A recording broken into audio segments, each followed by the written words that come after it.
या देवी सर्वभूतेषु मातृरूपेण संस्थिता नमस्तस्यै नमस्तस्यै नमस्तस्यै नमो नमः। ओम दुम दुर्गाय नमः।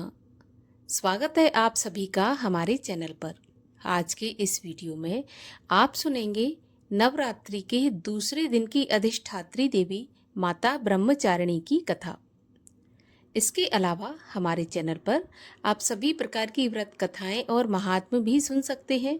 इसके लिए अगर अभी तक आपने चैनल को सब्सक्राइब नहीं किया है तो चैनल को सब्सक्राइब करके बेल आइकन पर क्लिक कर लीजिए और आज की कथा आपको अच्छी लगे तो लाइक अवश्य करिए। आपके लाइक से हमें पता चलता है कि आपको हमारा वीडियो पसंद आया। तो आइए शुरू करते हैं आज की कथा। सनातन धर्म में देवी दुर्गा के 9 अवतारों में से दूसरे अवतार को माता ब्रह्मचारिणी के नाम से जानते हैं। देवी के इस अवतार की पूजा नवरात्रि के दूसरे दिन की जाती है। माँ का नाम ब्रह्मचारिणी 2 शब्द ब्रह्म और चारिणी से मिलकर बना है। जहाँ ब्रह्म का अर्थ है तपस्या, वहीं चारिणी का अर्थ है आचरण करने वाली, अर्थात ब्रह्मचारिणी का शाब्दिक अर्थ है तप का आचरण करने वाली। महादेव को अपने पति के रूप में पाने के लिए की गई कठोर तपस्या के कारण ही देवी के ब्रह्मचारिणी स्वरूप का आविर्भाव हुआ था। तो आइए माता ब्रह्मचारिणी की कथा सुनते हैं। कथा के अनुसार देवी ब्रह्मचारिणी का स्वरूप अत्यंत शांत एवं मनोरम है। उनके दाएं हाथ में जपकी अक्षय माला और बाएं हाथ में कमंडल शोभायमान होता है। इस स्वरूप में माता बिना किसी वाहन के नजर आती हैं। नवरात्रि के पावन त्योहार के दूसरे दिन माता ब्रह्मचारिणी की विधि पूर्वक पूजा होती है। देवी ब्रह्मचारिणी के महात्म्य की कथा महादेव के प्रति उनके प्रेम और निष्ठा से जुड़ी हुई है। माता दुर्गा का ये अवतार मनुष्य को निष्ठा और वैराग्य की सीख भी देता है। उनकी महिमा की इस कथा का उल्लेख देवी भागवत महात्म्य और मार्कंडेय पुराण के कुछ हिस्सों में मिलता है। धार्मिक कथाओं के अनुसार प्रजापति दक्ष ने कनखल में एक विराट यज्ञ का आयोजन किया था। महादेव के प्रति मन में विरोध और ईर्ष्या का भाव होने के कारण उन्होंने महादेव और देवी सती के अलावा इस यज्ञ में सभी को आमंत्रित किया। जब देवी सती को इस यज्ञ के बारे में पता चला तो उन्होंने यज्ञ में पहुंचकर अपने पिता से ऐसा करने का कारण पूछा। इस पर प्रजापति ने अपनी पुत्री और महादेव को अपशब्द कहे और इस अपमान से व्यथित होकर देवी सती ने भगवान शिव का ध्यान करते हुए योग अग्नि द्वारा अपनी देह का त्याग कर दिया। माता सती के आत्मदाह के बाद समस्त सृष्टि जैसे श्रीहीन हो गई और महादेव भी उदास हो गए थे। देवताओं ने महादेव की ऐसी हालत और दानवों के उपद्रव से त्रस्त होकर आदिशक्ति का ध्यान किया। तब देवी आदिशक्ति ने सभी देवगणों को आश्वस्त किया कि वह बहुत जल्द पर्वतराज हिमालय के घर कन्या के रूप में अवतरित होंगी। यही कारण है कि कालांतर में देवी ने हिमालय और मैना के घर में जन्म लिया। पर्वतराज की पुत्री होने के कारण देवी पार्वती शैलपुत्री कहलाईं। ऐसी मान्यता है कि एक बार हिमालय ने देवऋषि नारद से देवी पार्वती की जन्म पत्रिका को ठीक से जांच करने का आग्रह किया था। महर्षि ने देवी पार्वती की जन्म पत्रिका देखकर बताया कि आगे जाकर वह त्रिलोक के स्वामी महादेव की संगिनी बनेंगी।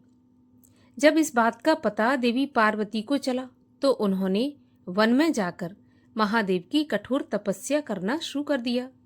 इस कठोर तपस्या के दौरान देवी ने भोजन स्वरूप सिर्फ फल और फूलों का निर्वाह किया। तत्पश्चात उन्होंने सूखे बेलपत्रों को ग्रहण करते हुए अपनी तपस्या को जारी रखा। एक समय ऐसा भी आया जब देवी निर्जला और निराहार महादेव की तपस्या में लगी रहीं। महादेव को पाने के लिए देवी की इतनी कठिन तपस्या के साक्षी सभी देवी देवता एवं ऋषि मुनि बने और उन्होंने देवी पार्वती की इस तपस्या को अभूतपूर्व बताया।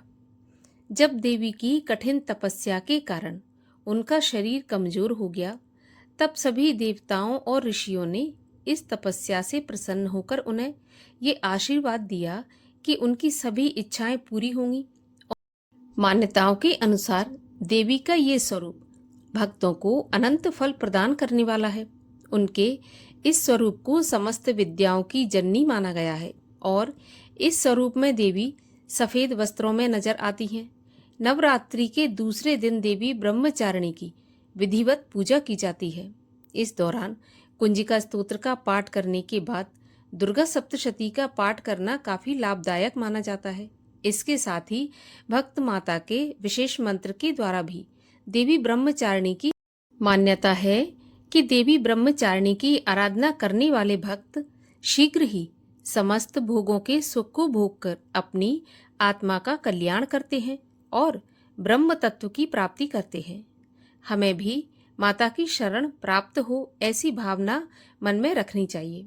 देवी दुर्गा के ब्रह्मचारिणी अवतार की कहानी हमें ये शिक्षा देती है कि तप, त्याग, सदाचार, परिश्रम और संयम का मनुष्य के जीवन में कितना महत्व होता है।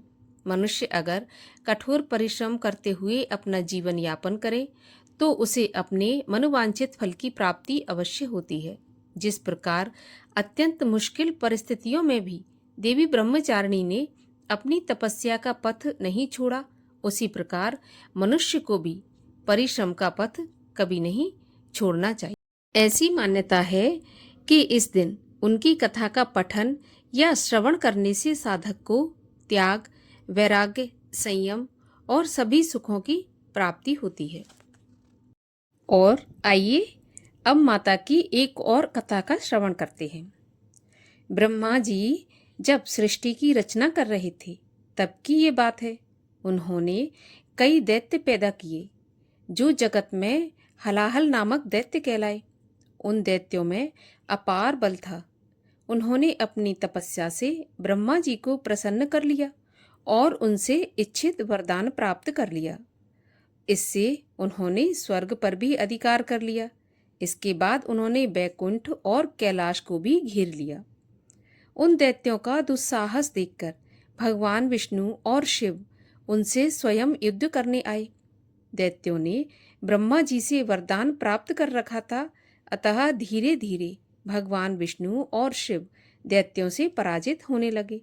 तभी भगवती जगदम्बिका की अंश अवतार देवी गौरी और अपनी शक्तियों को विष्णु और शिव में स्थापित कर दिया। महाशक्ति के प्रभाव से उन्होंने हलाहल दैत्यों को समाप्त कर दिया। इससे उनमें अपनी शक्ति के प्रति अहंकार उत्पन्न हो गया और वे परम ब्रह्म जगदम्बिका की शक्ति की अवहेलना करने लगे। यह देखकर लीलावश महागौरी और महालक्ष्मी वहां से अंतर्ध्यान हो गई। भगवती जगदम्बिका की शक्ति हटते ही दोनों प्रधान देवता शक्ति और तेजहीन हो गए। उनकी ये दशा देखकर ब्रह्मा जी बहुत चिंतित हुए। ध्यान लगाने पर उन्हें सारी बात ज्ञात हो गई। उन्होंने उसी क्षण अपने पुत्र दक्ष एवं सनक, सनंदन आदि को बुलाया और उनसे कहा कि पुत्रों, भगवती जगदम्बिका के तेज के प्रभाव में शिव और श्रीहरि शक्तिहीन हो गए हैं। मैं सृष्टि के कार्य में लगा हुआ हूँ, इसलिए तुम अपनी भक्ति से माता जगदम्बिका को प्रसन्न करके उनसे पुनः अवतार लेने की प्रार्थना करो। पितामह ब्रह्मा जी की आज्ञा मानकर उनके सभी मानस पुत्र भगवती माता को प्रसन्न करने के लिए हिमालय पर्वत पर चले गए और चित्त को एकाग्र करके माता के माया बीज मंत्र का जप करने लगे। दीर्घ काल तक कठोर तपस्या करने के बाद माता जगदम्बिका उनके सामने प्रकट हुई और उनसे इच्छित वरदान मांगने को कहा।